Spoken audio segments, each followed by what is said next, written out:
Mengenai kedatangan beliau ini, Pak. Pertama, acara ini adalah acara perayaan Natal Partai Golkar. Kami sebagai perguruan tinggi Kristen diminta dan dipercaya untuk dapat menjadi tempat penyelenggaraan perayaan Natal ini. Dan kami berterima kasih bahwa Partai Golkar menghargai realitas baik di UKSW maupun di Salatiga untuk kita bersama-sama membangun persaudaraan sebagai bangsa Indonesia. Dan juga kami bersyukur bahwa kehadiran Pak Menko di sini juga memberi kepada para mahasiswa dan sivitas akademika. Tadi siang, tadi sore berlangsung webinar untuk memahami apa kebijakan pemerintah dalam rangka penanganan pandemi COVID-19 maupun pengembangan ekonomi nasional untuk ke depan. Kami memandang itu sebagai bahan atau wawasan yang sangat baik bagi para mahasiswa dan warga kampus.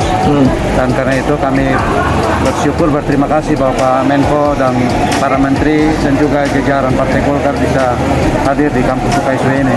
Ya, Pak Rektor, ini kalau saya bisa tanya kepada Anda mewakili kaum intelektual ya. Jadi kaum intelektual, jadi mahasiswa di Satya Wacana dan mungkin yang lainnya juga.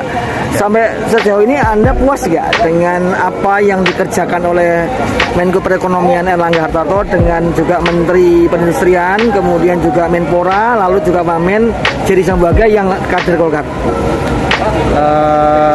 Lalu kita lihat apa yang negara kita bisa kelola di masa yang sulit ini.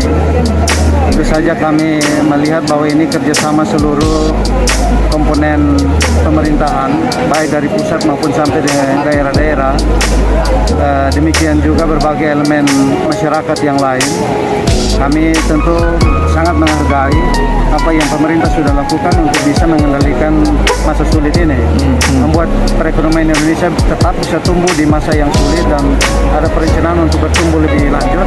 Kami percaya ini sebagai satu bentuk keberhasilan pemerintah, termasuk di dalamnya tentu saja Pak Menko Perekonomian dan demikian juga beberapa menteri yang merupakan kader Partai Golkar. Ini tentu satu hal yang tentu merupakan satu keberhasilan dari para menteri yang dikontribusikan oleh Partai Golkar ini. Tentu saya kira kita berharap bahwa konsistensi yang dilakukan oleh pemerintah di bawah koordinasi Pak Menko Perekonomian maupun para menteri yang lain, saya kira ini akan bisa tetap stabil dan bisa memunculkan banyak stimulan yang baik bagi stabilitas ekonomi maupun pertumbuhan yang kita harapkan ke depan. Oke, gitu, Pak. Ya, dua pertanyaan terakhir, Pak. Anda kan tahu juga bahwa Golkar adalah partai sebagai benteng Pancasila ya. NKRI harga mati juga. Sama mungkin partai-partai di dalam paham kebangsaan, nasionalisme. Yang Anda lihat dari Golkar ke depan ini pasti menginginkan partai ini tetap eksis ya, bisa menjaga keutuhan Republik ini ya. Ya, Partai Golkar punya basis yang sangat kuat, saya kira. Kaderisasi dan upaya untuk mengembangkan kapasitas kepemimpinan di dalam partai. Dan karena itu saya percaya bahwa mekanisme kepemimpinan yang dapat dijaga dan dipertahankan oleh Partai Golkar ini akan membuat Partai Golkar akan tetap menjadi partai yang besar. Tentu dinamika perpolitikan nasional ini punya kekayaan yang sulit kita pahami juga kadang-kadang, memunculkan partai-partai baru dan lain sebagainya. Nah, kami berharap bahwa seluruh partai, khususnya Partai Golkar dalam hal ini yang merayakan Natal di Kota Salatiga ini, komitmennya pada NKRI, komitmen bagi Indonesia yang lebih baik untuk semua ini dapat dijaga dan diperkuat. Dengan demikian saya kira Indonesia bisa menjadi tempat yang menjaga kebersamaan kita, menjaga kemakmuran dengan adil. Jadi tujuan untuk mensejahterakan masyarakat secara adil dan makmur saya kira bisa kita capai, dan terutama melalui kerja tiga Partai Golkar. Ya. Kami harapkan demikian. Ya, satu terakhir Pak Rektor. Pak Rektor tadi kan juga dengar hingar-bingarnya Ya. kader-kader Golkar mengusung ketua umumnya sebagai calon presiden. Harapan Anda dan masukan Anda kepada keluarga Partai Golkar dan ketua umum Pak Erlangga seperti apa Pak? Ini saya kira kontestasi yang tentu kita harapkan semua kader terbaik dari partai bisa maju dan menunjukkan kapasitas yang pas untuk memimpin Republik Indonesia 2024 ke depan.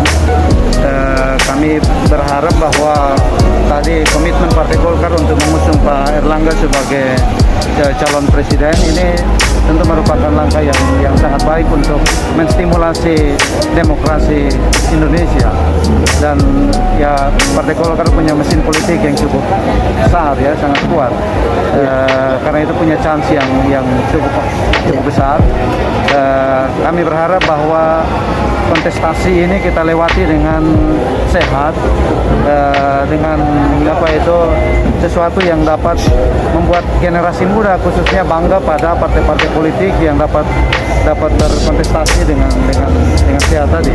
Dan dengan demikian kita berharap bahwa pergantian kepemimpinan nasional itu bisa terjadi dengan mulus siapapun memimpin. Dan ya kami berharap yang terbaik bagi Pak Erlangga untuk dapat melewati masa persiapannya. Nah, 2024 saya kira kondisinya seperti apa, ya kita berharap apapun yang terbaik bagi bangsa Indonesia. Ya. Terima kasih. Terima kasih Pak Rektor.